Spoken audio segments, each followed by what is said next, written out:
It's been an amazing, evolving journey of Awesome Walkers, where it started off in JLT about 2 years back, and today Sumesh and the Palm Retreat has agreed to host, and we'll be running these every second and fourth Saturdays of every month. How the Awesome Walkers format is about getting to know the people in the room and learning from it. So what Sumesh was saying is, it is by raising the collective consciousness, right? And how we do this is, we dive in deep and ask interested questions. And before we start the session, we have this small session where we get to know the people in the room by asking one question. Actually, two questions.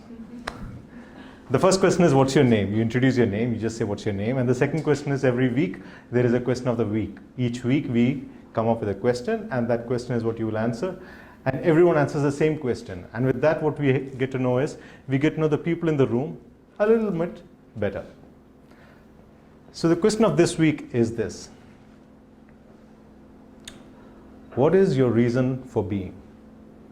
Or what is your ikigai? All right? What is your reason for being? What is it that makes you excited every day when you wake up? For me, it's conversations. Making conversations that matter. Every single day, every single time. So your reason for being is like an action verb. It's like something that you do. And you'll see reflect on all areas of your life, on how you make your choices and everything. All right? So we'll keep it short, very short introduction about what is your reason for being. And through that, we'll get to know the people in the room. All right? And I can see Bhumika is already excited, so you can start. Should I stand and think, right? Yeah, you can. You can stand or you can sit, anything, whatever you're comfortable with, you can do. All right? Okay. Hi all, my name is Bhumika. Passionately, I'm a social blogger and professionally HR profession. So what makes me happy? What makes me happy? Conversation, and to heal people, to bring best out of people. Is it enough? Thank you. Okay. Hello everybody, my name is Neeru, and professionally I'm working with a company. I'm working as a customer service manager. But personally, I feel conversation and my daily blessings. That is what I look forward to. That is what is my passion. Lovely. Now you can't copy answers, all right? Now everybody starts saying conversations. You're defeating the purpose. So the idea is this: just tell us what is it about your life that excites you, or something to share. It's not really about your profession. If you leave aside your profession and say, you don't even have to say what your profession is. Just say what you are. What makes you excited? What is life to you? Hi everyone, I am Ravi. Hi Ravi. If you ask me what excites me, there is no single answer for that. There are many things that excite me. Keeps you most excited. Today it was Awesome Walkers. Okay. But yesterday it was a movie. Okay. So it changes every day. Okay. When a new movie, for example, I like crime thrillers. Whenever a new crime thriller gets released, I get excited. So there are many things that I love. Okay. Whenever that happens, I get excited. There is no single one thing about which I am excited. Lovely. Variety. Variety is your excitement. Thank you. Yeah, Srinivasa sir, I really don't know what excites me. But I can tell this much: every day morning when I go to my walk, expressing gratitude to the universe definitely excites me. Lovely. My name is Wissam. What excites me is helping others and kindness. But having said that, I have not found my cause in life. So I really don't know why I'm living. I try to find it. No, really, I try to find it, and this is why I'm attending these events, because I feel it cannot be just eat, sleep, go to work. I feel there has to be something more. That's something more, I don't know what it is, so I'd like to listen to you maybe. I'm missing something. So that's it. I want to learn. Lovely. My name is Ayman. Hi, Ayman. What excites me is to learn something new about why we are here in the world, something like this, to feed my anxiety about living. Just Hi everyone, my name is Shalini Arora. I'm a health coach in Dubai. I feel the reason for my being is it's like after having learned a lot, over a period of time, I just feel that I want to wake up in the morning. First, I want to make sure that I'm joyful, and then I want to make sure that I can spread that to whoever I meet on that day. So I try to aim at small happinesses, small pleasures, and the weakness that I have is I cannot plan for 5 years, next 5 years. I just want to live today and just spread it. That's my main passion.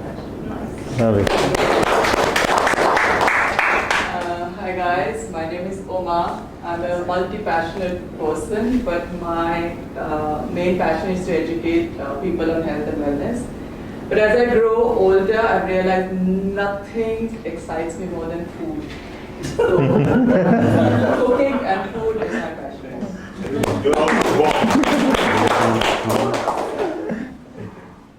Hi, I'm Dr. Meera. I'm a physician. What excites me now is the life right now I'm living, because I realize that I have to unlearn all what I learned as a physician, because health is not about writing my medications or making a scientific evidence. It's basically what you put in your mouth. And there's so much of literature now, scientific based, and I have met so many wonderful people, and I'm able to help so many people with just making them aware that what you eat is what you are and how you live. And I'm walking the talk. I'm walking the talk. I am a grandmother. I am. The changes I've had in my life is the reason why I know I can change people. So that's it.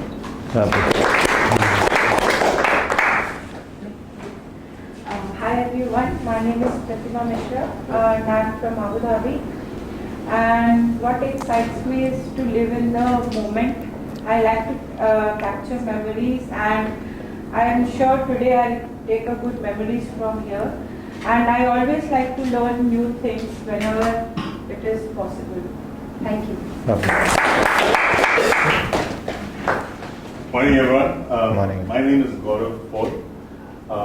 What excites me is making things better in all facets, and whatever I can do for myself and for people around me. I try to take on something every day to make things better. Hi everyone, my name is Azhar. What excites me, one word, is nature. And as he said, whenever I'm anywhere in nature, be it by the beach or on a park, walking down, anything gives me excitement. And every day I find something or the other which keeps me going. Good morning, my name is Nishan. Honestly, I'm yet to find what excites me, and it just keeps changing, as someone just said. Meeting people I like, talking to people I like, but sometimes honestly I get up and I feel so bad that why am I here in the world? So many things, it's not necessary that everything excites me. Sometimes I find it so so rude or so weird why we are here, why I'm here, what I'm to do. So I don't know, I'm yet to find. Yeah. Hi everyone, my name is Jagannathan. What excites me is I believe everyone is in this world to be happy, and God, when we have created all of us, He has also hidden the ways by which we can be happy. So I think every day I try to see whether I can find that way which will make everyone happy. Because I believe this has been hidden from us, because God didn't want all of us to be all the time happy. So, every day when I wake up, this is what I do. Let me find that technique today. Lovely. But it keeps going. Lovely. Hi, my name is Anil, and this is my dad. And he makes you happy. So every day we both go for a walk, and as he was telling, he tries to find ways of happiness, and that pursuit of learning something new happens every day, and I get excited every time I wake up. So, Namaste to all of you. Namaste. I'm Satish Vikramaditya. I think we are living in a very beautiful age where knowledge is getting revealed in many a way. So I want to be a catalyst to spread this transformation. That's my excitement. Lovely. Hi, good morning. My name is Durgapur. What I accepted later here, today I learned something from here and my happiness, my human.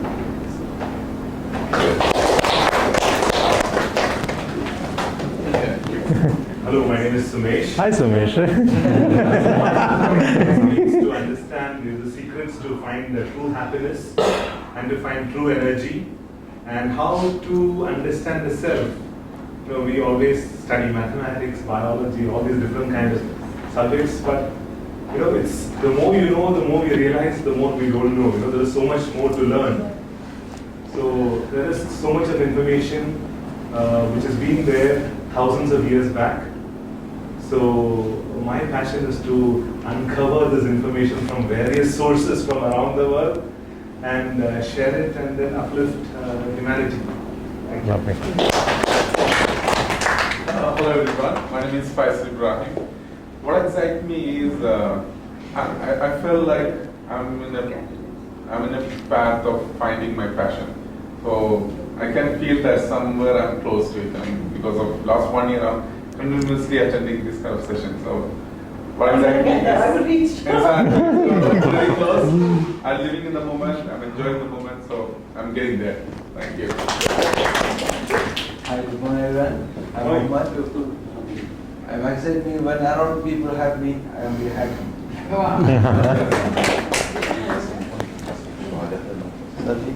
Should I me? Yes, my name is Mathura Bihari. What excites me the most is being myself and learn new things. You know, being inquisitive. Very exciting. And that's wherever I went in life, that's a very basic and common from and almost every guru I learned from. They give you everything, and on the end of the day they hook you. Remain student. And this is what I try to be always inquisitive and learn new things almost every moment of my life. Thank you. Hi, I'm Kamaljeet. Sorry, we just walked in late.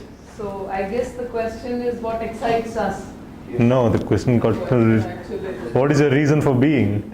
Reason for being. Yeah, it just got transformed in the process.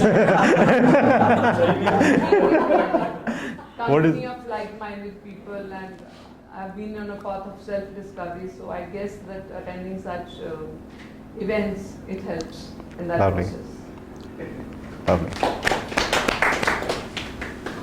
Hello everyone, I'm Sonia, and I'm here to learn and to be a better person. Okay. Thank you. Hi, my name is Paul. I'm from an advertising company. That's my photographer over there. And he hasn't responded yet. So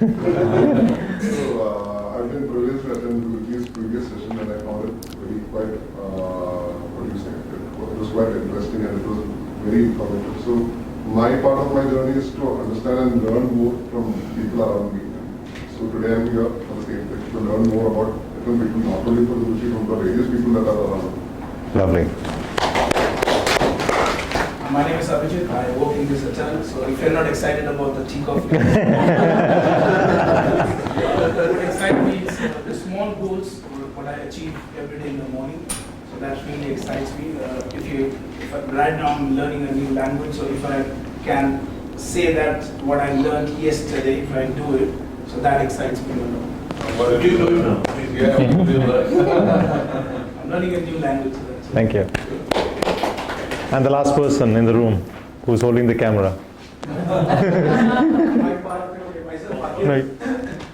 So I'm a photographer, so every day is a new experience, you know. Okay. New faces. New captures. What's your name? Akhil. Akhil. And yourself? And the video. The video. Ramel here. Every day I'm excited to learn new things. Lovely. A big round of applause for all of us. Thank you for sharing. And you see in this sharing, what you realize is it's one question, but the answers are many, right?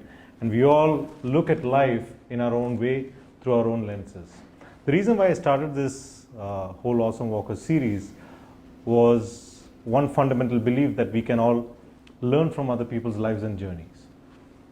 And while you sit over here today, and while we are going to have this conversation very quickly, what I want you to do is, and this is what I say always, focus on the message and not the messenger. All right? See what it is that you can take away and apply the principles of ACT, where A stands for apply. What is it that you can apply from what you just hear in the next 2 hours? C stands for change. See what it is that you can change about the way that you're doing things. And T stands for teach. Ask yourself what you can teach someone else from what you just heard. If you don't do any of these 3 things, apply, change, or teach, then your next 2 hours is going to be just noise in your life. Has no meaning. You could be standing on Sheikh Zayed Road and listening to the cars, and it would be the same. You have the opportunity to take what you hear from here and transform your way of being. It takes sometimes just one insight to change our life forever. And ask yourself, what is that one insight that you want to take away from today? And I'm deeply curious, and every time we have these sessions, there is zero preparation. Our featured guest, I met him for the very first time 20 minutes ago. And all I've said to him is hello. So we have had no conversation. And that is the beauty of authentic conversations. When you have no structure, and when you're going from a space where you're deeply curious to learn, things will evolve. And I'll invite you also to have questions. While we're having this conversation, you are a part of this conversation. All right? So if you have something which is pressing while we're having a conversation, if you raise your hands, you can just say, I have something deeply pressing that I'd like to address. You can jump in perhaps, all right? So without much further ado, what I want you to do is take those 2 hands of yours, rub them together. It's a cold, wonderful weather, right? Take them apart and put them together for Mathura Bihari Das.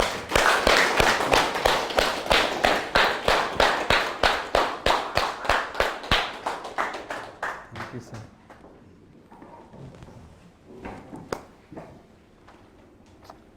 Hello. Hello. Nice meeting you, Samir ji. Pleasure. And it was pleasure seeing all of you having, different varieties which excites you every day. If you see this Vedic context in ancient science, I just want to elaborate these topics. All the bird, every single individuals, we can put them in 6 categories. Okay. This is what excites them. Some people, first is certainty. Second one is variety. Third one is significance. Fourth one is love. Fifth one is growth and contribution. This is how it grows, The people who are not certain in life about money, about finance, education, they all, for them is exciting. That's how they cannot just, fix their life. They just find some certainty. Then people, when they are certain, they want to experience variety, different variety, right?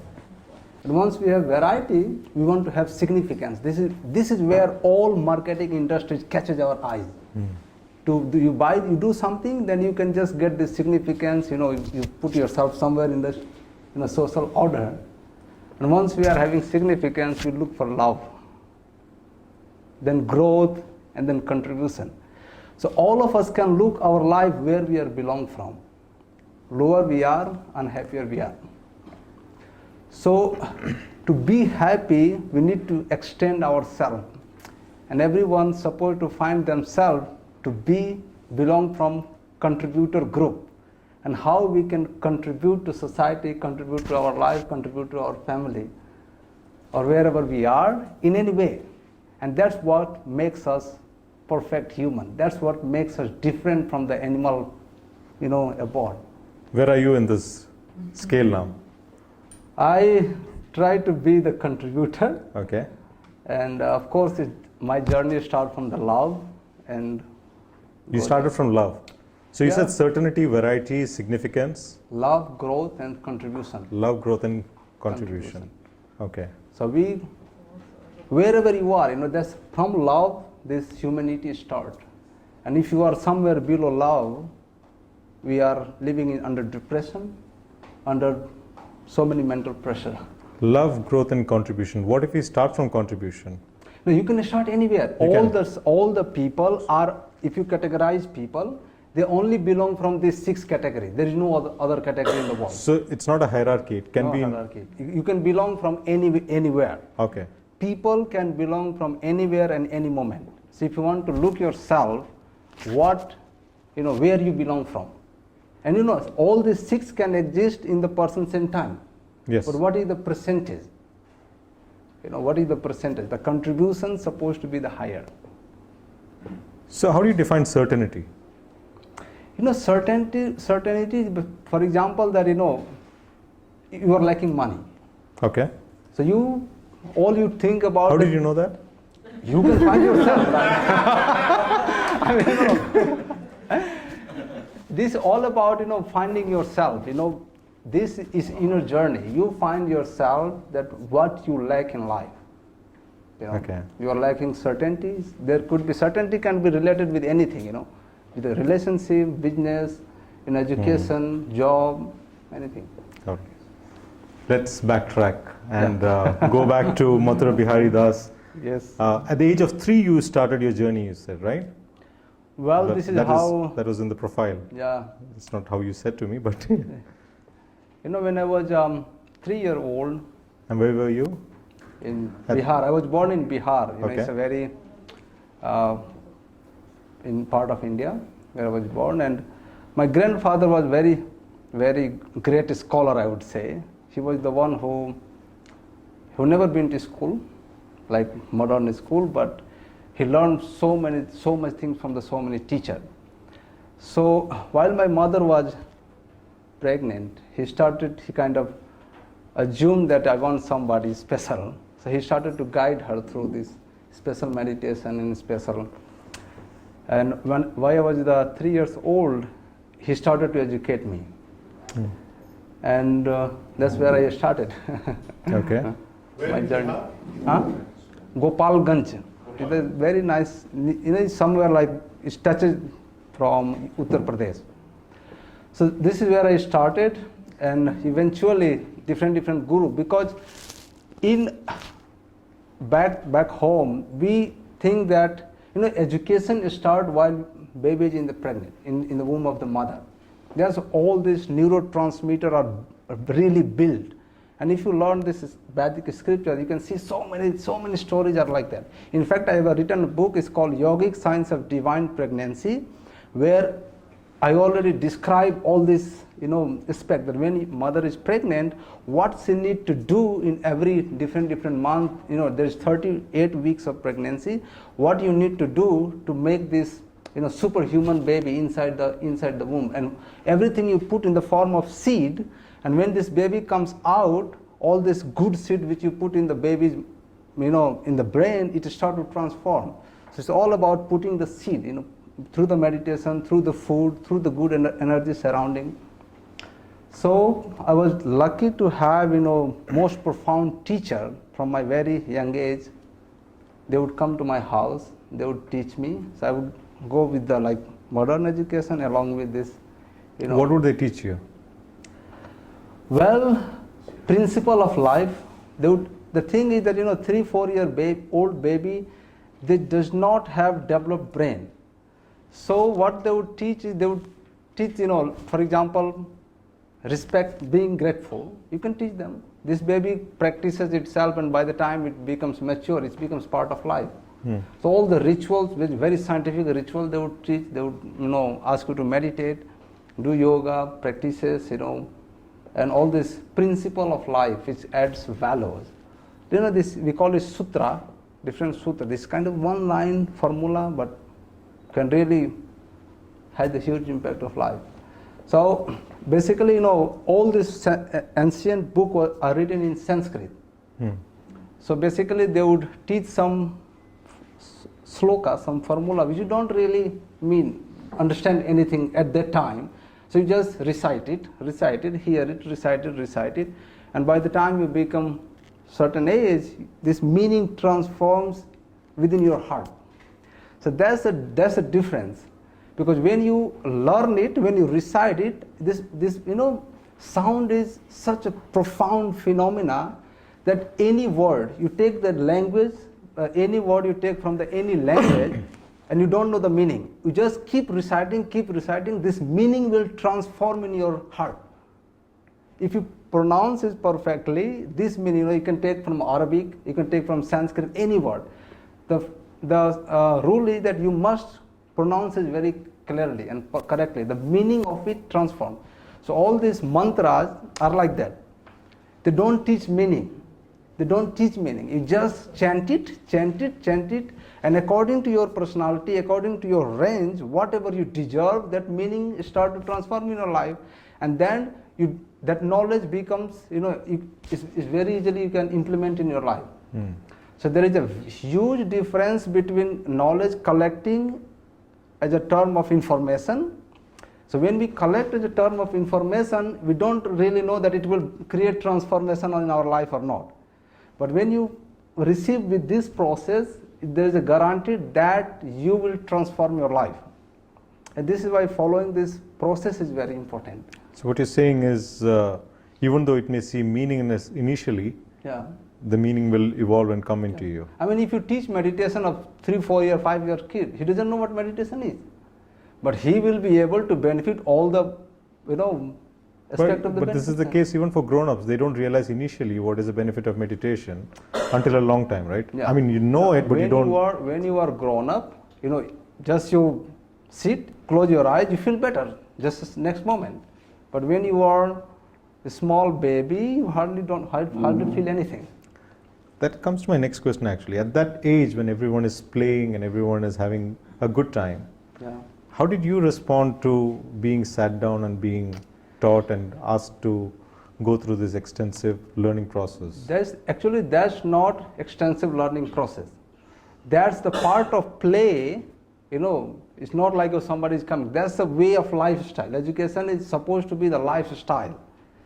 So when we learn, when we live our life, there is some process called swadhyay. No matter who you are, you need to go and spend some time with the book or with the teacher or wherever you go. So that was a part of my growing up. It's like a gurukul. Well, I was living in family. Gurukul is totally different concept. But your grandfather was a guru, you said? No, he was a guru, but he was all the gurus he was inviting in the family. Okay. I didn't go to some school or some training institution. Everything happened in the home till the age of 16. Okay, you never went to school till 16? I used to go to school nearby, but I will go having formal education plus this education. Okay. And there is a very famous incident took place when I was 5 years old. That's where my grandfather recognized my extra ability. We had they would go to, in India it's a ritual to go to certain place and take bath in the river, holy rivers. So they were going in Nepal. There is a Kathmandu. There is not Kathmandu. There is a river called Triveni, and Gandaki River. So there's 3 rivers measure. So they went and so usually people in the village they have their own way to go. So they were going, and on the river there was a bridge, and on the bridge someone's car was kind of this tire got burst up. So he wanted to change this tire, and to change this tire he needs some system, and then in village usually people don't have it. So he was seeking for the people who could lift his car, and he could change this tire. So since all my parents, grandfather and lots of villagers were like 10-15 of them, so they were trying to lift and help him to replace this stoppany there. So he put this bolt, all this nut and bolt, and he was putting on one mat, one like paper or something, putting there. By the time he take this tire, this wind come and flew this paper and all this butt, went in the river. So he had a big difficulty how to change the tire now. So everybody worrying what to do. This car is blocking entire, river and all the road. And then I told them that take this one bolt from each three of these, wheel and put it together. Like you can take it from each bolt and you put it together. So all wheel will have these 3 bolts and you can slowly go to certain destination. And that's clicked to my, my grandfather that I'm only 5 years old and can give this such a solution of this huge problem where everybody single person is, worry about it. And that's he started even more intensive training throughout the, meditation, yoga, Vedic scripture and all. Okay. And in your formal education, what did you finish learning? Is there? Well, I did my college, and then in India there is a very good institution called IIT. Okay. IIT Kanpur. So I got admission there. Then I gave up. I decided to be. Actually, how it happened that my mother wanted me to go, but I was not sure because since I was born in certain family, I had lots of exposure. All the professor would come, and then I knew what the industry is, and I did not want that. I did not want that. I should be the part of it. So I wanted to do something else. So I was kind of confused, and I had some certain time, and somehow I fall sick there. Before I went somewhere and ate something because I'm very sensitive with the food. Anything even we cooked with the improper order, I cannot eat it. So I went, somebody invited me, ate something, and I really felt sick, and so I had I had to take a break, and my mother said that go to have some journey, some like pilgrimage or something, and where I went and meet one of my teacher and decided to have the another way. Do you remember that conversation? With my mother? No, with the person. Yeah, with the teacher. I knew him. He was a very famous person. I had many guru though, hundreds of them. But this particular teacher, he said that life is meant for contribution, as I told earlier. And since you are, you should choose another way. And I really wanted to choose another way, so I had to break this previous way. So all the certificate and everything, I had in my travel bag. So he asked me to go and throw in the river. So if you throw in the river, basically you close all the previous bag. You have no option. And unless you close this all way, then you will go focus on the another way of life. So I followed his instruction, went to call my certificate, everything surrendered to river, and then continued another journey. So what is the journey you took, you decided? Then the thing was, what excited me the most, that since I had this formal education, and along with this ancient education, so I knew that there is so many things are hidden, and I need to go bring it out and present it for the modern civilization such a way that all other people could be benefited. Okay. So another thing, what happened in my childhood, that of course this Vedic civilization is, everything is there. Whatever we need in life, every single things are there in the form of scripture, in the Sanskrit text. So I did not study the Sanskrit formal at the home, but then I decided to professionally go for Sanskrit. Because you don't study Sanskrit, if you are not master of it, you basically get nothing. What you get is translated by somebody. And the biggest problem with the translation is that if I translated some book, if I read any scripture through somebody's translation, I have this biased vision. I cannot go the deeper of that person, in particular that subject, because my consciousness is contaminated by that translation. So to go deeper, it's very important to find your own version, and you use your own background, own paranormal power to just go deep. So that's what I found the way that to learn the Sanskrit grammar and go more deep and deep. So this is where I learned this plant. What excited me to learn plant is that, first of all, in my hometown, there was a very famous doctor, I would say that like person who know all the herbs. In India, there is a biggest university which was based on research is Nalanda University. Have you heard of it? Nalanda. So Nalanda was burned. How it was burned, I just want to kind of introduce a little bit background of this Nalanda. Nalanda University was the first established university in India which was adopting foreign students.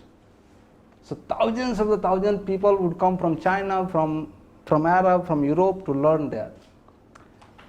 And there was one king who did not like this idea of growing Nalanda University, having such a good name, because it was established by Buddhists. So he was not very, good with the Buddhist ideas. So he was very against it. But he fell very sick. He fell sick, and nothing was helping him to cure. So somebody suggested him that if you find some professor from this Nalanda University, they will help you, because they are very profound in their knowledge. But since he was hating those idea of this university very much, he said that initially he denied it, but later he agreed. Then when professor came, he said that, okay, I want you to cure me, but I'm sure that I don't want to eat anything which you give. I don't want to take any medicine. Okay, so he said that, okay, I'll come to meet you next day. And next day he came and presented him one book and tell him, you just read this book and your disease will disappear. And he read this book and disease disappeared. But of course he was a king, he was a very smart person. And he knew that reading book didn't help. Something else was helped. So he invited the same person. And he said that, if you will not reveal this secret, I will kill you. So he told that, well, when I presented you this book, I put some medicine on the edge of this book. And I knew that when you touch, flip this book while reading, you touch this book and you touch your tongue. People have this tendency. So this is such a minute amount of the medicine which helped this person to get rid of this deadly disease. And of course, he was having very evil idea against this university. So he decided to kill that person and burn this university. So this university was burned for 6 months. And then, so all the guru most of the teachers were killed, but many people, they kept this knowledge, lineage one by one, and we call them, in India it's a very famous term called Raj Vaidyam, we teach with the plant. So they only accept 1 or 2 disciples in their life, that's all, done. Because they don't, initially, we did not need so much doctor. Because out of 100,000 people, maybe someone falls sick. Now every 500, almost everybody is sick, So now we need a lot of doctors, but initially we did not know. Everybody had this common knowledge of well-being, and they would implement the knowledge even on the age of the 80, 90, 100, 120, they would just leave it. But doctor needed for maybe for emergency cases, so there was not much need. So this is why this tradition was kept, and I was lucky to find such a person. And from my childhood, my grandfather was having very good connection with him, and he would invite me to plant his garden. Because in India it's a very important that if you cannot buy knowledge, you cannot pay somebody money and get this knowledge. It's not the way.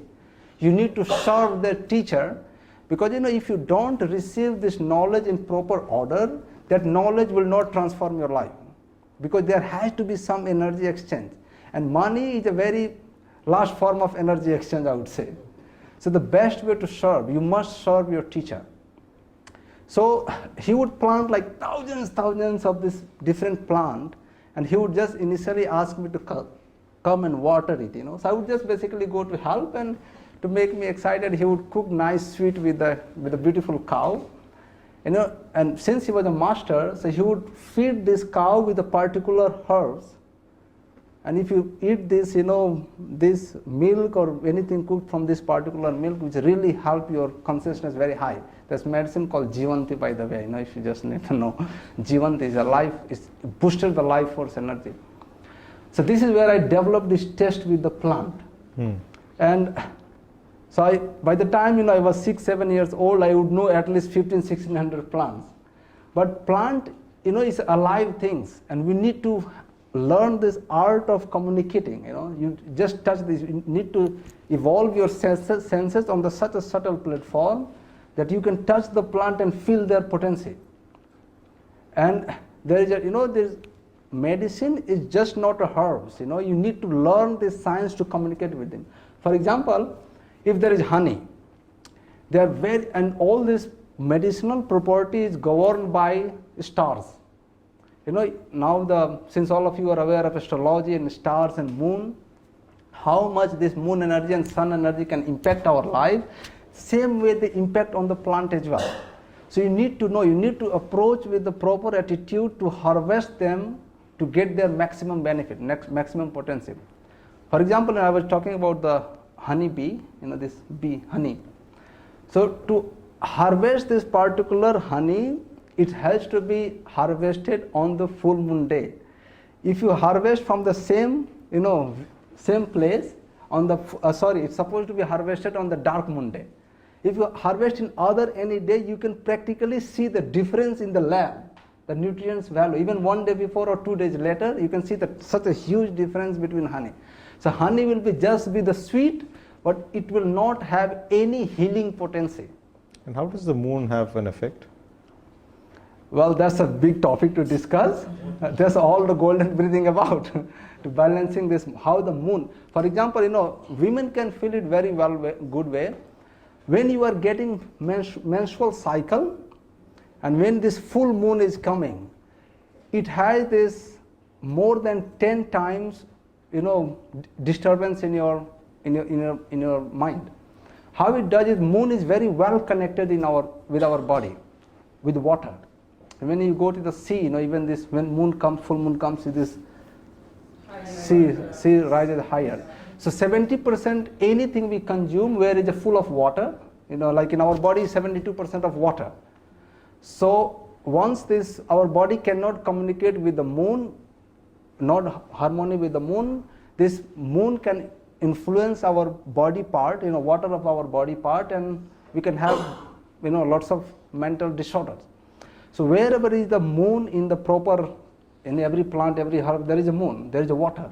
So wherever is the water, moon can really affect them. And how do you create harmony with the moon? See, the moon is first of all with the water. Water, the way we drink water. Our body is very well synchronized with the nature. Like percentage of the water on the earth is a percentage of water on our body. Percentage of the mountain on this environment on the earth is percentage of the bone in our body. Percentage of the rivers on this earth is percentage of the bloodstream of our body. Percentage of the plants is percentage of the hair pores in our body. There is 2 bright stars, sun and moon. They present our eyes. Left present moon, right present sun.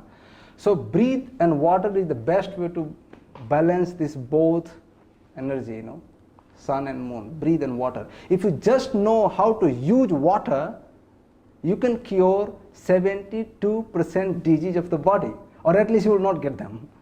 Food and water, if you just combine this both, how to drink it, how much to drink it, when to drink, when not to drink. How to drink meaning? Sitting Sitting down? down? Drink water. Okay, how to drink? Sitting. Okay. That's one way. Sipping. And sipping. First thing is, when it comes to how to drink water, demonstration. So I'll show how not to drink, you show how to drink. Okay.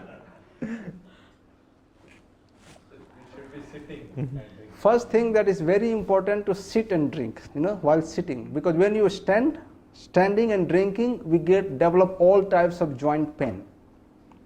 All types of joint pains comes in our body because of one very good reason major reason is that we drink water while standing. When it comes to drink water, water is a very alive thing. That's one, it behaves with each individual differently. There is so many modern studies has been done that how water can impact on our health and how it can lose its energy. Of course, in modern civilization, we have lost the sense of having this communication skill. But in Indian family, when you go, they have this, place where we store water. So it's very important that we store water. Let it be, let it stay calm. It doesn't just put the tap and open it and drink it. It will break out our emotional state of mind. It simply, we will not find the emotional stable, we cannot stabilize our emotion. So water is supposed to store, we need to store it. And there is hundreds of the way how we can, store it, how we can, recharge it. I can, since all of you are here, so I will just, quickly tell some tips. So it's very important to, put either, wherever you store, water is supposed to be either glass, clay or steel. That are the best, mud is the best, steel or glass. And you put there any amount, maybe it can be gold, silver, gold or copper. These three are the best. Anything which you want, because this has a free electron. This metal has a free electron which always moves, always moves and kills all these germs or whatever is there. And then you put this moringa seed there for half an hour, or banana leaf, banana leaf for some time, half an hour, and you take it out. So that's how you can energize water, you can make it better, and then you can drink it. Inside the water? Yes, that's where you put now. Keep it in the pot. Yeah, wherever you put this, cup, pot, you keep. So you put there. And it's very important to drink water while sitting. When we sit, drink, because when we stand and drink, it pushes all the air on this area. And this, all our lubes here, it does not have connection with the blood circulation. All these joints, ligaments, here, it doesn't have this good connection with the blood pressure, blood circulation. So it deteriorates the quality of bones, and when the quality of bones is deteriorated, all this joints pain and all the other problems started. How do we know if we are in harmony with the moon or whatever it is, the nature? What is the indicator that our body is in harmony? Worry. Okay. Unnecessarily worry. And if you absorb your mind, it always connects with something which is negative, pulling you down.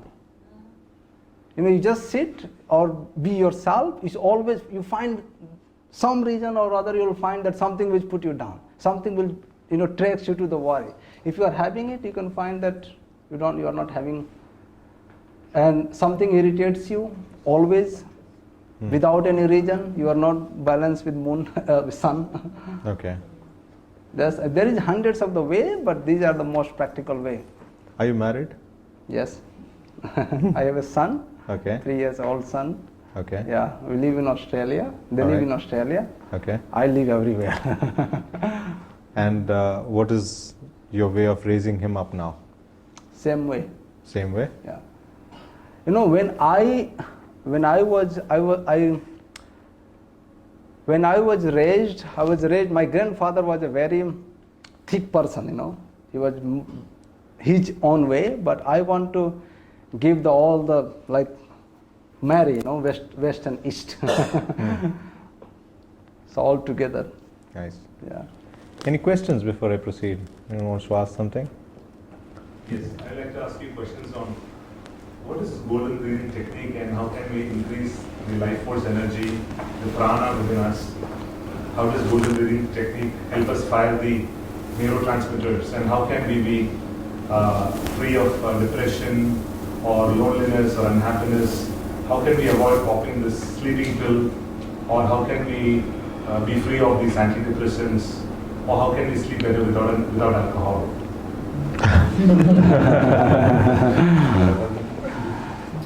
See, golden breathing is a very, there is a two energy, sun and moon.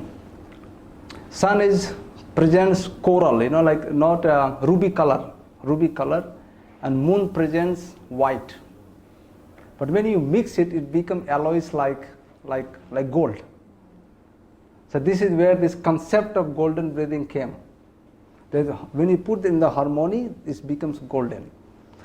So I'll just take you to this, a little bit back story to just make you understand that why this breathing is very important. Now the concept is that we know that, okay, breathe. Now modern days we say that, okay, when we breathe, we feel better. But I will tell you, breathe is a neutral thing. So it can make you feel worse, and it can cure you, it can kill you. Like I'll just roll my eyes like big and breathe deep. Try. Roll your eyes, make it bigger and breathe deep. It can bring you such a hard anger. It just invite so many reasons to be angry. Just roll eyes, so breathe can really destroy. Now in the modern science, we just know that, okay, just deep breathe, feel better. But it doesn't work that way. You just roll, so you breathe deep in this posture. You can find hundreds of reasons to be worried. Right? Yeah. You breathe, very nicely, very deep in this posture.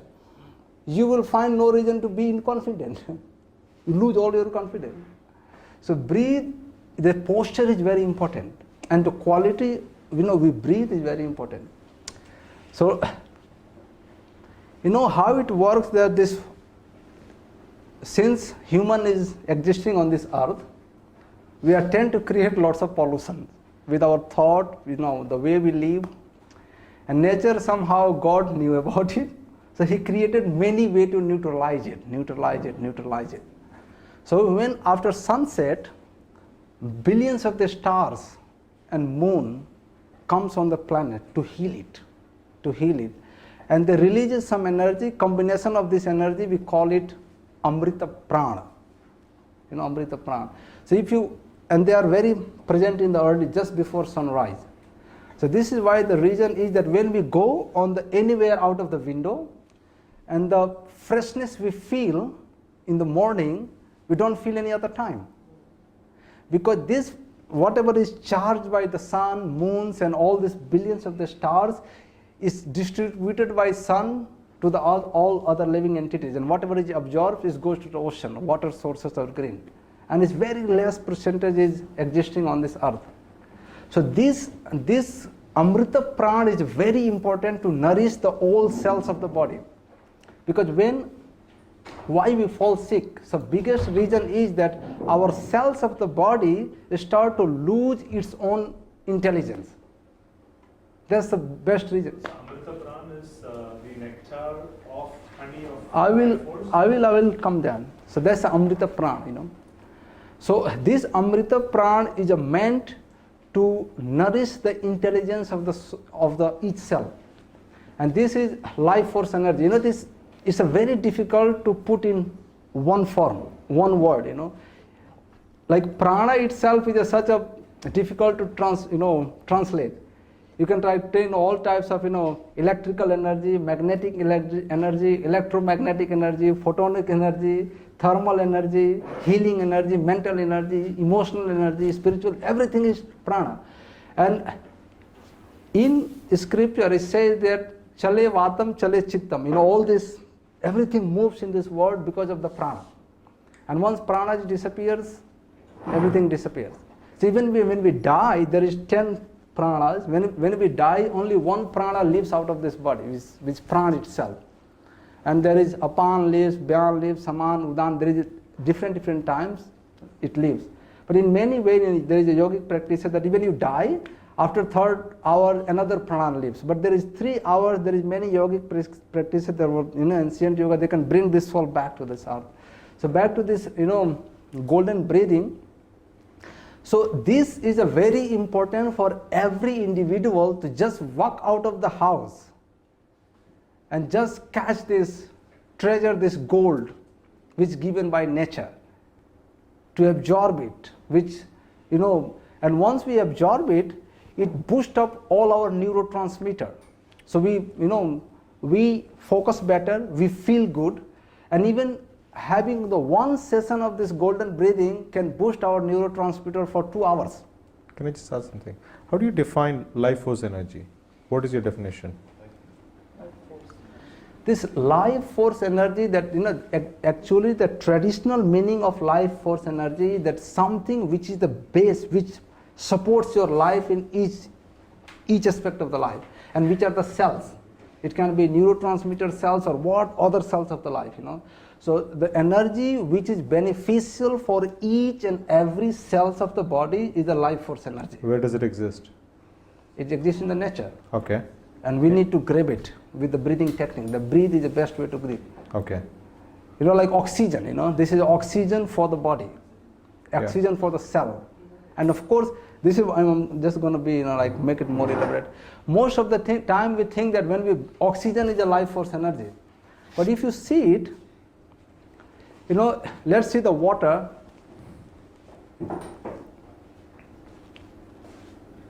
Sorry. It's okay. Can't see anything.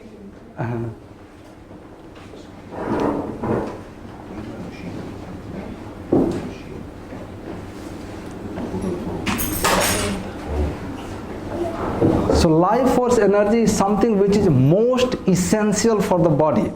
Of course, food is life force energy too, breathe is life force energy too, water is life force energy too, society itself is a life force energy too. So what is the most essential? So that's where we focus. So this, let's see the water.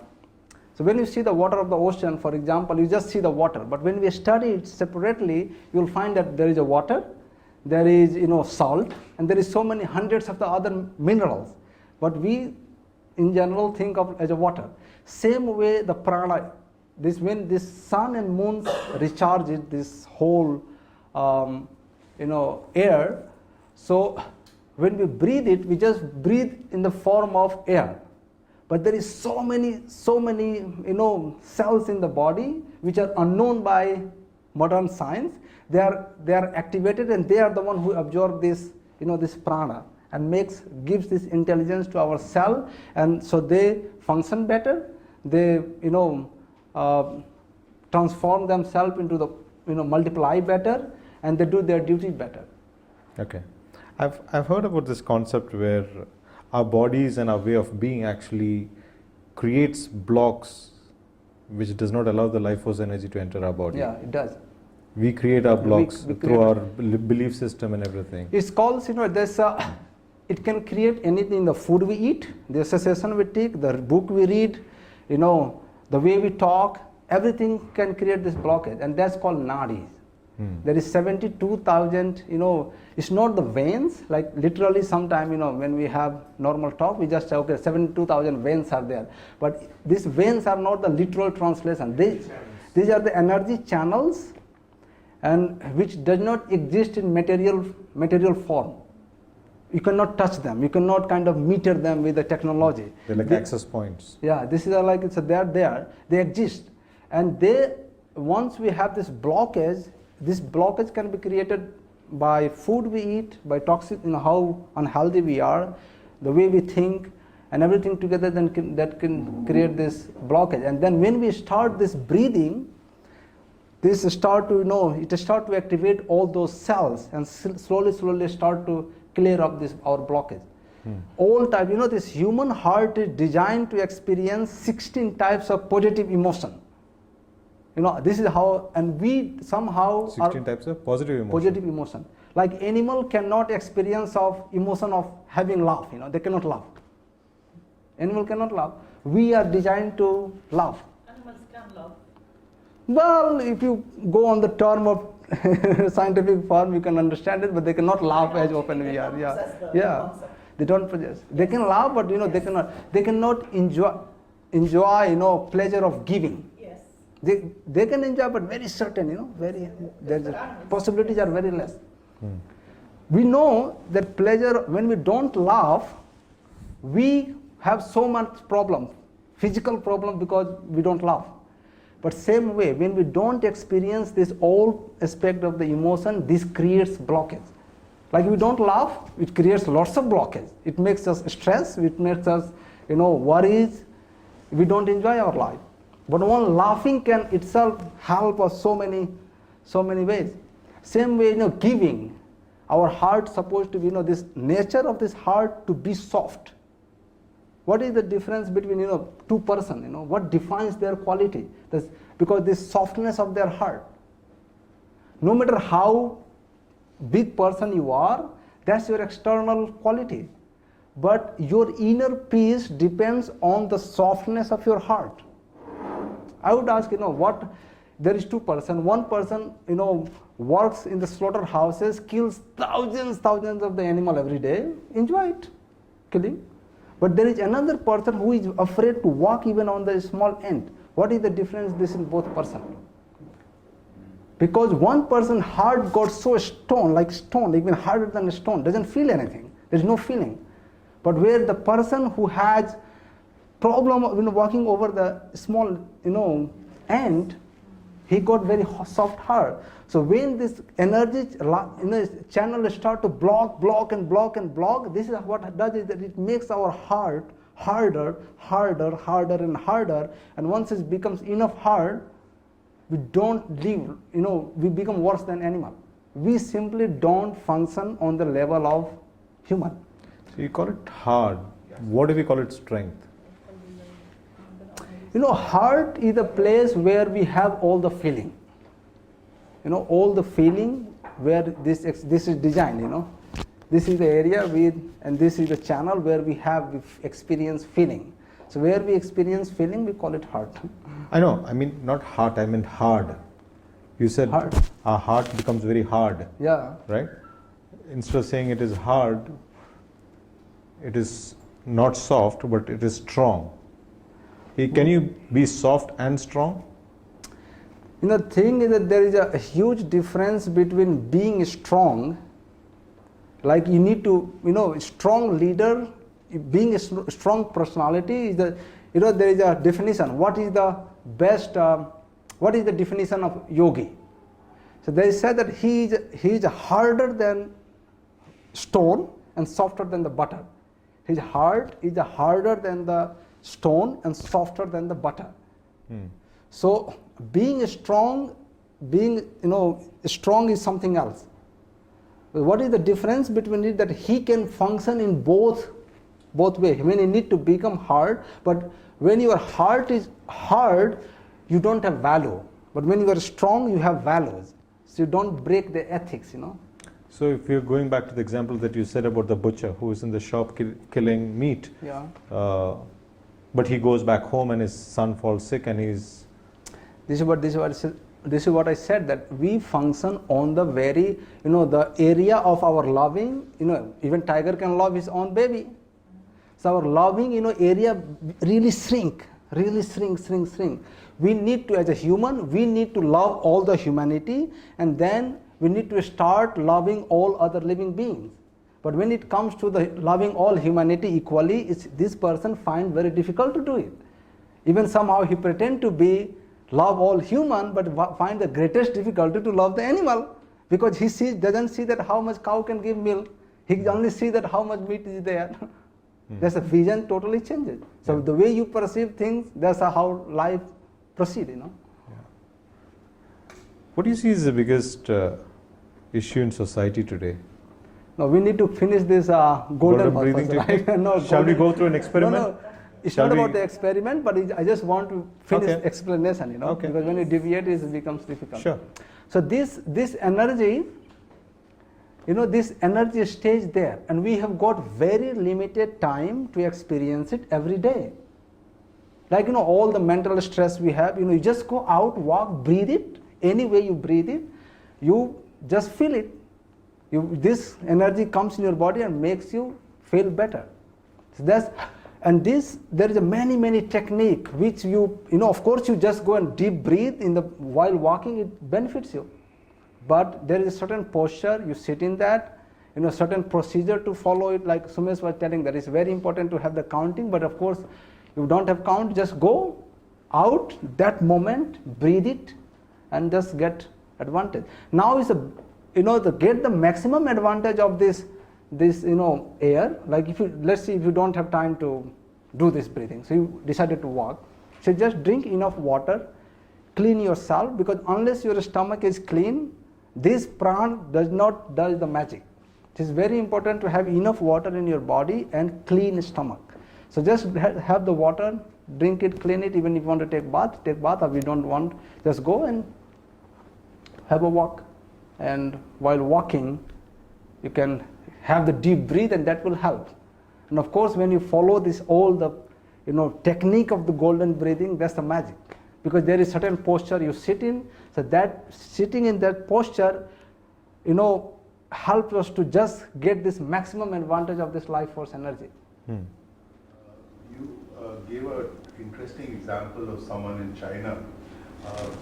This just occurred to me and I wanted to ask you. You see, India, mostly Indians have a certain lifestyle and the Chinese have a certain lifestyle. Of course, as an Indian, I know the Chinese are more prosperous. But are they more healthy or are they more in well-being? Are the Chinese better off than India? I'll tell you the context. Mostly the thought is that Indians are probably more into yoga, into more vegetarian, and probably more sattvic lifestyle. And the Chinese are more into non-vegetarian, and they have their own kind of medicine, but they have their own lifestyle. So I just wanted to kind of understand. The thing is that it's more like Google can tell more about it. But the thing is that, it's a very difficult to judge the mass public. In many ways, Indians are better, many ways Chinese are better. But when it comes to health style, we have lost the sense of living. That's the reality. We have no... One reference, a medical reference, which is the biggest study done in China for Chinese regarding the effect of dairy, that is milk. It is done by Dr. T. Colin Campbell, you can write it down, and it's called the China Study. It's an amazing book. I have personally met Dr. Colin Campbell twice. And it's an amazing study where the effect of dairy in a certain part of China, because Chinese do not have used dairy much, they are more into soya. And unlike what we think, they eat a lot of meat and dogs, they eat more vegetables. And they're more rice-based, they're not meat-based. So their general health, along with the Chinese medicine, are quite good. But as the Western diet and Western influence and affluence have come more, as affluence comes, more meat and more non-vegetarian. Just like in India. We had never ate so much of meat like we are eating now because of affluence. Because, especially I would say in Kerala. So you could buy that book and you could get an amazing insight into the Chinese health and what happens with a change of diet and what are the repercussions. Because the China study. Like we have Ayurveda, the Chinese medicine is also quite well known. Kerala is an Ayurvedic hub, but Kerala has the maximum chronic lifestyle diseases. You should go to the oncology department. Problem is that, So true. Yeah, we go to oncology department, we see more number of cancer patients than the general medicine department. Why? Because in spite of what we are eating it wrongly. So Dr. Meera is a physician. She is the owner of Sunny Medical Center. She has sold it off to NMC. And she is a doctor turned planetarian. Well, that's what we call, there's a term in US which is a group of doctors which is very eminent, including Dr. T. Colin Campbell, Dr. Cartelis and Stan, there's a lot of people, Dr. Dean Aldrich. In fact, I would like to call myself as a planetarian, a physician that is treating people. And I'm learning a lot from Prabhuji because breathing is another part of treatment. So, lovely. What does your diet look like? The thing is that we don't focus on the quantity. Or even I don't. Yeah, the thing is, see, our stomach, our feet, this is the size of our stomach. This is the size of our stomach. And since if your body is aligned properly, anything you put there, this much, is much more enough for you to give enough nutrients value for 24 hours. 2 times. That's the reality. And any plant is survive here, in anything which is good, in any grain or anything is existing, it has got all types of needed value in our body, more or less, So anything we eat is a very important how to eat and how to cook. So if you know this technique, even this much can, the quality of the food you eat is very much important. So I definitely, certain thing I never like to eat or I avoid it. So what are they? Like sugar. You don't like? I don't like and I don't eat. Okay. I never eat meat in my life. Okay. I don't know how tea, coffee, cold drink tastes. I just can sense this, how dangerous it is. Yeah. Then wheat, rice I avoid, and many plant which is grown without sunlight. So what do you eat? What do you eat? 100 things. Huh? Potatoes are not. The thing is that when it comes to eating, we have in nature more than 2,000 types of greens. You can just eat. Just like it's suitable. There is all the leaf got. There is two types of nutrients. One is water soluble, another one is not water soluble. So whatever is not water soluble is not really very healthy for the body, and you cannot eat for long term. So you can use as a medicine. But there is more than 2,000 types of leaf, which we can combine 300-400 types of the grains, which we can eat. Vegetables. Thousands types of the vegetables we have. Eggs. Eggs is another worst thing to eat though. Egg, fish. The thing is that food is supposed to do the three duty. It has three duty to perform in your body. It's supposed to give you energy. That's the first thing. Second, it's supposed to heal the cell, supposed to provide this, nutrients value to the cell. And third is should create this pranic value higher in the body. So anything which is overcooked, too cooked, not kept properly, heated, cooled, it loses the value of, supporting these cells. Just only anything you burn in fire, it gives you energy, gives the smoke and fire, right? Same way, anything you put, it will perform this first duty, it will give you some energy. But in long term, it doesn't give. And we have categorized this whole food into three categories, They're like tamasic food, rajasic food, and sattvic food. So I basically try to focus something from there.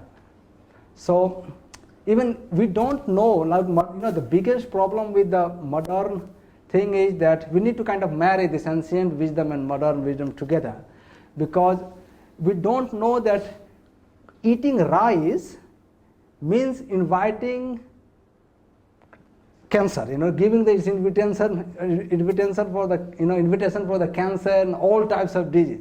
Eating rice. By eating rice. Eating rice, eating wheat, eating sugar, and how it works in the body is really deadly. So if you want to, if I say now, you get this 100 vegan people. Out of 100, at least 30 of them are having diabetes. You get 100 doctors, I could put a word because I'm a vegan. Yeah. What Prabhuji says is right. You can be an unhealthy vegan or a vegan. Yeah. Healthy vegan. Yeah. Depending on how you combine your food. We could have a very severe deficiency for various food, or you could have a nourishing food. Yeah. So again, we have to combine the best practice. ancient and the modern, because the modern have actually come out with the nutrient value of certain things. Yeah. And eating grains again is a staple way of eating high starch, is inviting a high insulin into your body because of its high glucose. I have a question. Yes, please. How many times do you eat every day, Prabhuji? Preferably once, but sometime twice. What time is your dinner? Around 4:35.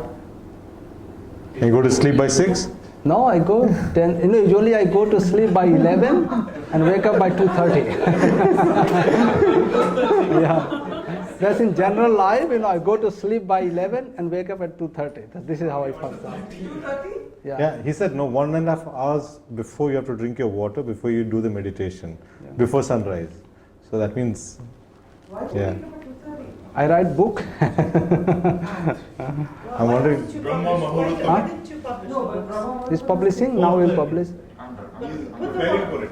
Yeah, no, if I'm in India, usually this is how I live, because we count the quality, like many things. Okay, we need to sleep 8 hours, 9 hours, 10 hours, but it doesn't really count in the how many hours you sleep. The quality of the sleep is most important.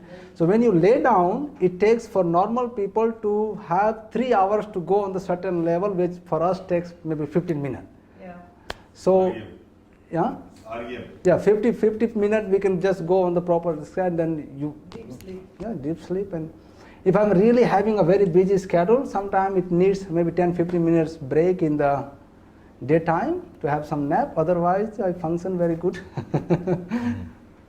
And most of my teachers, I've seen the same. So this is the same thing I learned.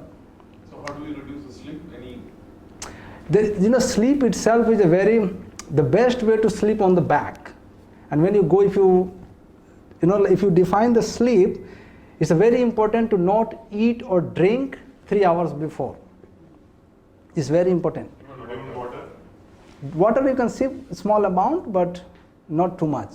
Of course, according to the patient we can advise, but if you just find out this fundamental way of sleeping, and it's very important to go on the left side for a while. So you activate this right channel, and then you go on the right side for a while to activate this left channel, and then you go on the flat without any pillow. Because when you put the pillow, this blood, you need more hours to sleep, and your quality of sleep is not guaranteed. So you put the sleep, so your body can pump enough blood in your brain. Now, living in Dubai, we all have a very erratic life. Our food habits are. So if someone were to start living a better way of life, is it a good idea to jump in directly or to slowly transition into it?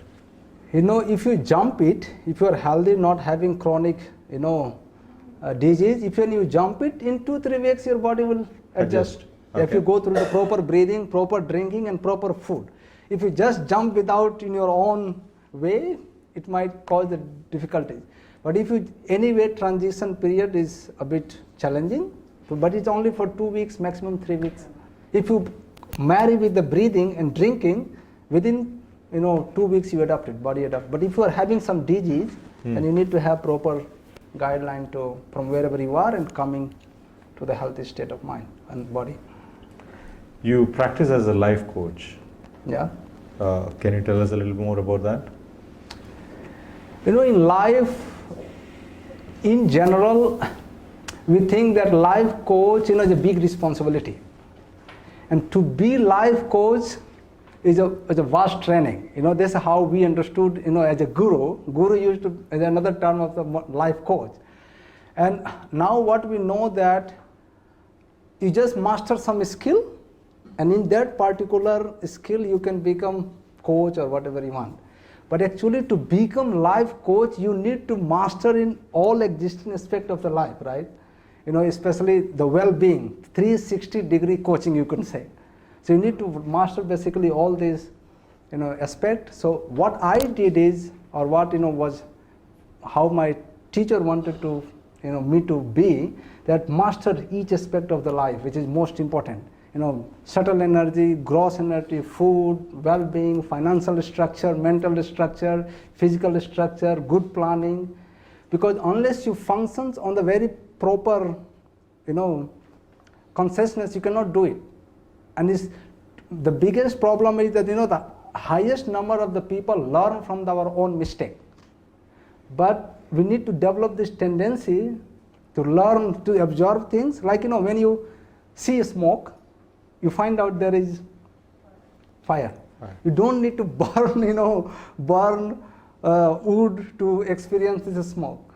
So we need to develop this attitude where we can learn with the story, history, and with with the scripture, with the book, because all the books is written by the very well experienced people, like ancient scientists, I would say, and they were master in all aspects. So when you are when you know the medicine, when you know modern medicine, when you know ancient medicine, when you understand the plant, when you understand your breathing capacity, blockage, So once you understand the problem from the 360 degree, then you can give the complete advice, right?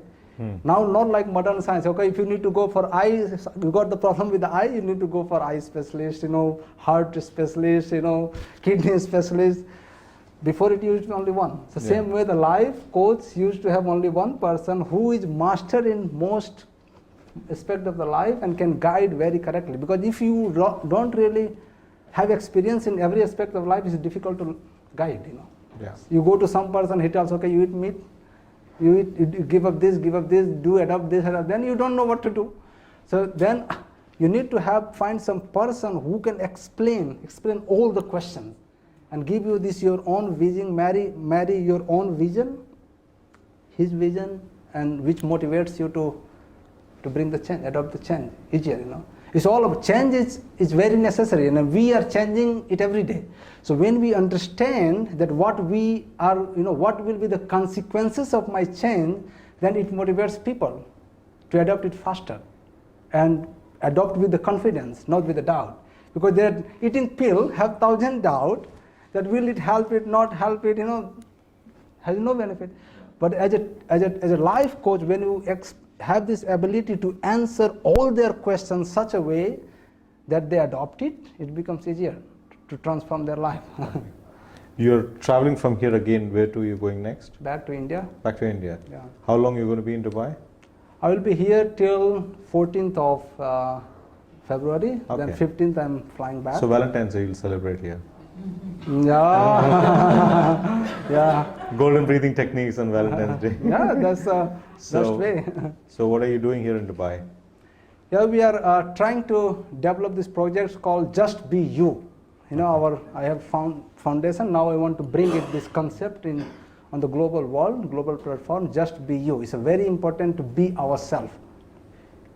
So we are developing this project here combined with this, well-being strategy from the Dubai government and along with this retreat center. So Retreat from Dubai has tied up with Mathura Bihari and we are hosting him actually till 15th of February. We will be taking his programs, personalized consultations with ultra high net worth individuals, with corporates, with communities, primarily focusing on golden breathing techniques, because he's written like 26 books and he's an expert on many things. But this visit, we wanted to focus only on the golden breathing techniques. Now, he gives us crafted, each person gives crafted, number of personalized pranayams you need to do. But he is only covered one, which is Pranpura, but there are several more that we need to do. So if someone wants to access, do they contact you for this after the session if they want some information? Yes, you can contact me directly and then we Lovely. can schedule individual consultations or group consultations. I think individual consultation is much better because it takes about an hour. Last time, about 3 months back when you were here, he has consulted many people and I also had the opportunity to take this consultation. So it takes only 15 minutes every day in the morning, but it completely transforms your life. You can see things with so much of clarity. Even after having a very stressful day, even at 9 o'clock, you feel so much of energy and so much of clarity. Because you have this, the life force energy injected into you through these practices early morning. Lovely. The only catch is you have to wake up 1.5 hours before sunrise. So that's the way of living. Yes. The thing is that if you see the nature, everything wakes up before sunrise except humans. Yeah. That's Sometimes you go to bed that time. Yeah. That's the way. Because we have lost the sense of living, Yes. We have lost the sense of living. So what's your what's next for you other than Just Be You? What's your evolving journey about for you personally? I do a lot of projects which I help these underprivileged people, their education, and give this valuable knowledge to them. Where? In Bihar? In India. Okay. It's called holy city called Vrindavan. So we are kind of starting a lots of project there. Okay. Where we want to adopt underprivileged children, give them very good education on the international scale, and along with this modern education, all this ancient science. so they can, transform their own life, and they can be the good source of knowledge for all other living beings. Beautiful. So that's the purpose. I'm sure we all wish them the very best for that, right? Thank you. Mention a little bit about Vrindavan widows, which I'm sure. The city of this Vrindavan, if Sanskrit text is called city of love. It's a land of love. And this Hindu god Krishna incarnated himself. So he chose.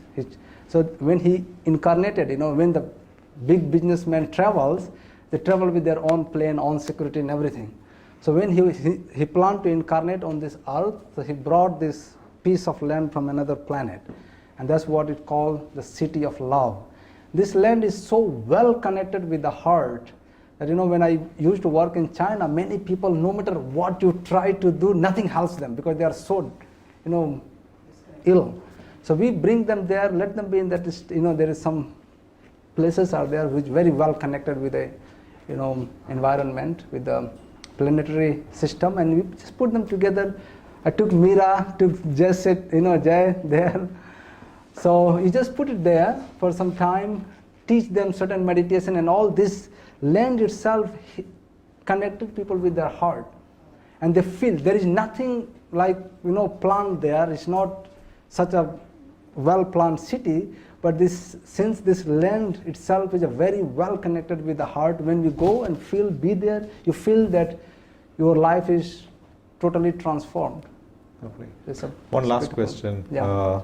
The President of India, he gave you something. What was that about? Can you just share? There was a contest in 2012. So they invite all the people from all over the world. It's all about, Vedic wisdom. So they take this contest, and it's very difficult to take part in there because they had very high curriculum, to get in there. You have to pass some certain number. So I came to know about it by some of my friends. And then they tell that he told me, you also apply because everybody is applying. So I said, okay.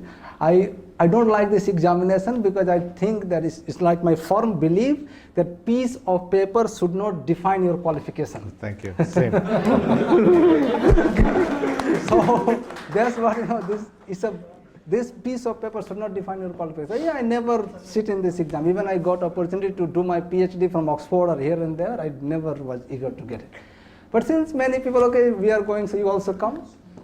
So I put this form and then, did this pre-examination and I got, selected. So still I was not eager to go, but what tricked me that, there will be lots of scholars. So they will have some debate and all. So we will go through it, and there is in India there is certain scripture you have to recite it all. Like you need to be really master to get in there. So you need to know all these 700 verses through up and down.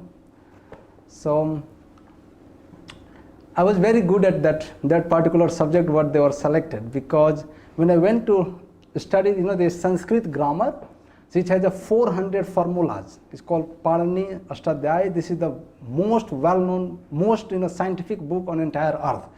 So I went and I found this one professor who was very qualified, and to hire him even for a 30-40 minutes would cost $5,000-$6,000. So it was very difficult for me to pay. Then he saw me and he said that he's very happy to teach me, and he will, in Sanskrit nobody charges the money though. But I need to pay the price. I said, okay, what? So you take this book and memorize all this book, and you come after maybe 6 months, and I will teach you. So I take this book and I memorized it, and I went. So instead of asking from top, he started to ask from the bottom to up. And then I didn't know. I was not prepared, and I could kind of meditate, and it took maybe 4 hours to just go through all these verses one by one, like 4,000 to complete it. And every day I would practice. 1 month I practiced it, like every day from up to down, down to up. I didn't practice, but at least I tried to do it. So when I went to him, he took this book and started to ask from the bottom to up. Then I didn't know it. Then he told, okay, I will not teach you unless you go and complete it. Then I decided to, recite it according to number. So he told me, okay, 10th chapter, 5 numbers. So I just kind of do it. So before I was doing up to down, then I go from back to up, and according to number. So when I went second time, third time, he asked from anywhere, at least it takes 6-7 hours, because he was trying his best to escape me, to just escape. So failed. So, but somehow he was very happy, and he said that I am blessed to teach you. Have this student, and I will teach you. So he started to teach me. The same way with this, whatever this book they tell. So I was kind of prepared, but I was not kind of very eager to go there. So I went and wrote the exam and all.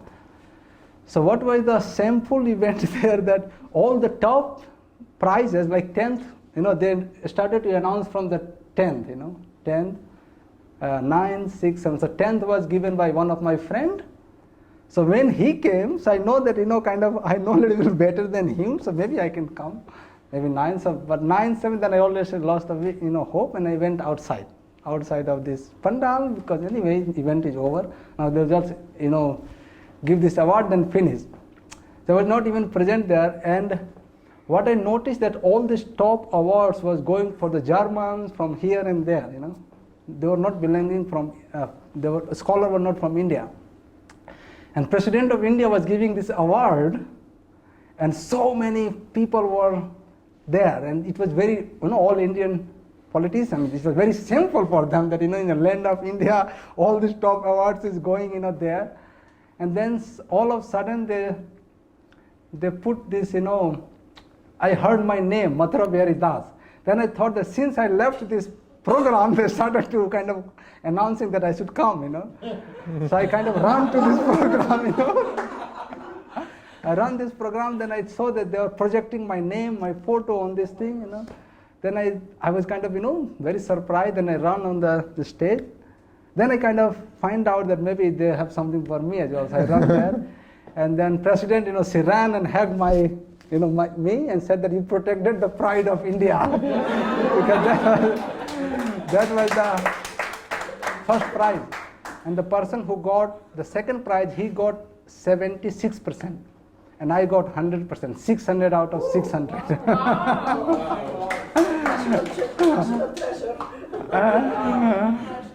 Yeah.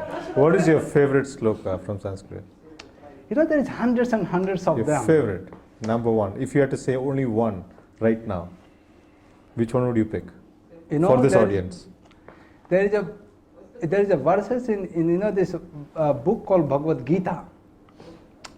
It's a very, very favorite book. It's a very old, more than 10,000 commentaries are written, So there is something talks about the reality of this world, that we are, not here for a long time, long term, and how, when we change our clothes every day, this body is evolving every second, every single moment, we are actually dying. Can you say this sloka? वासान सजरणान यथा विहाय नवानि गृहणाति नरो पराणि तथा शरीराणि विहाय जीर्णान अन्यानि संयाति नवानि देहि. So that's basically, this verse is that, if there is I will just lead you through the 2-3 meaning of these verses. So basically say that as we are developing, as we change this old clothes, we are adopting new clothes. Similarly, this body changes and adopt the new body. So that's the one way to translate it. But if you dive in deep, it gives us this vision that we are dying every second. That's the reality. Then we are born, death doesn't occur after 50 or 60 years. Actually, in reality, we are transforming every second. What you were 2 hours before Samir, you are not now same person. And every single second, we evolving, and we are actually going towards death. So the biggest meaning is that when you meditate on these verses every day, it helps us to live now. It helps us, we develop this consciousness to live now, be at the moment, and be grateful for that. Because whatever is, you don't know what is holding next to you. So once you start to live in current moment, that's where we are, where we belong from. And that's all humanity is going opposite, because either we live in the past or live in future. Most of us don't realize, even if we live in the current moment, we don't live moment by moment. Yeah. So when I'm talking to you, it's very important that I give 100% to you, 101% to you. So when we learn this technique to live life moment by moment, moment by moment, that's where magic starts from. Wow. With that, it's a wrap. Thank you so much, Mathura Bihari Das. It's time for us to live in the moment. The moment is now 12 o'clock. We have arrived at the end. And before we leave, I'd like to invite you to share with us what we said at the very beginning. What are you taking away from this conversation today? What is it that you'll either apply, change, or teach in your life? Teach someone else, change in your life, or apply in your own life from what you just heard today? Who would like to share? Sleep on time and get up on time. Before time. A lot of Sleep on time, get up before time. Breathing technique. Breathing techniques. 3 hours before. Eat something before 3 hours. All right. Eat something. Now we have, just to share this, we have all this information and we know a lot of things, but sometimes we don't actually apply them. So my question is not what are you taking away in terms of information, but what is it that you'll apply? So you can share that this is what we'll apply. We need to harmonize our physical body with the nature. Yep. And with the cosmic. Yes. Cosmic energy. Lovely. And one thing that I liked was when he explained the difference between hard and the strength. Yeah. So we need to be strong but not hard. Yeah. So that differentiation he brought out very nicely. I really loved that. And another point that he spoke about the breathing. That in whichever posture you are, so that particular emotion, your breath will amplify. Yeah. So if you are in this state, it will be worry, and if here, it will affect your confidence. Yeah. So any posture, that posture it will amplify your breath. So I really love that your posture is important for.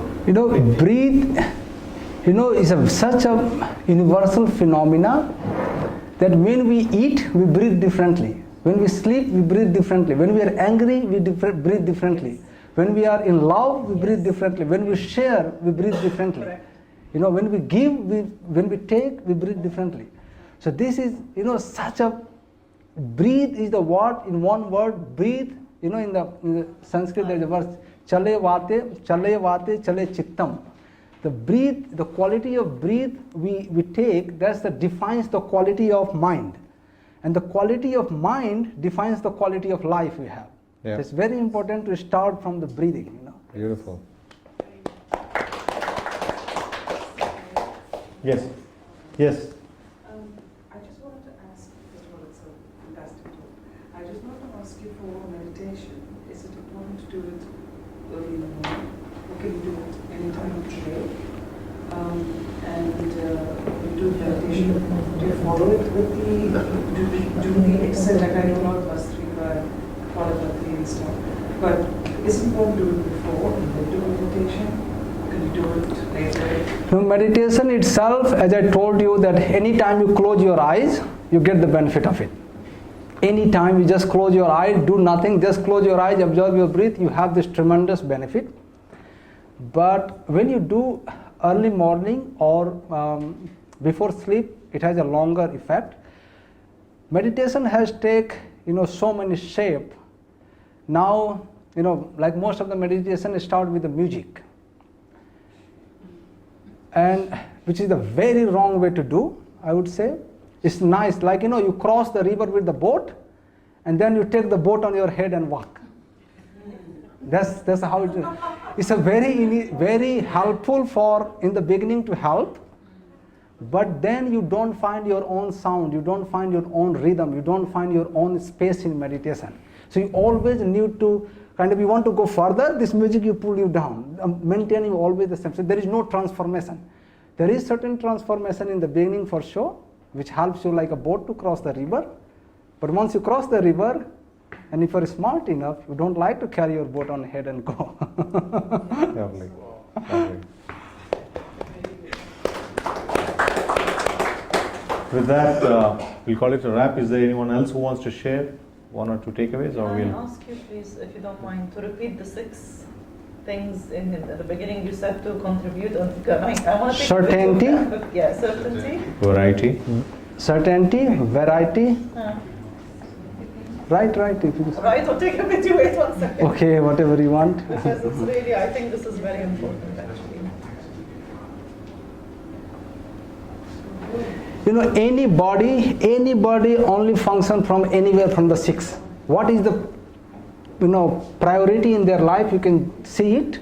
Like, when we come, I talk, I just, communicate with you or anybody, try to find out where he's functioning from right now, and that he will define his quality. So first one is certainty, second one is variety, third one is significance, fourth one is love, fifth one is growth, and sixth one is contribution. So contribution is the most important. Everyone has to contribute something in life. That's what makes us differentiate us from the animal being, because we have a lot to contribute. We have a lot of many ways we can have the growth, and we can love people in thousands ways. Yeah. And in animal kingdom, these are got very limited possibilities. So if we don't do this, we are two-legged animal. Yes, wonderful. Thank you very much. A big round of applause to Mathura Bihari.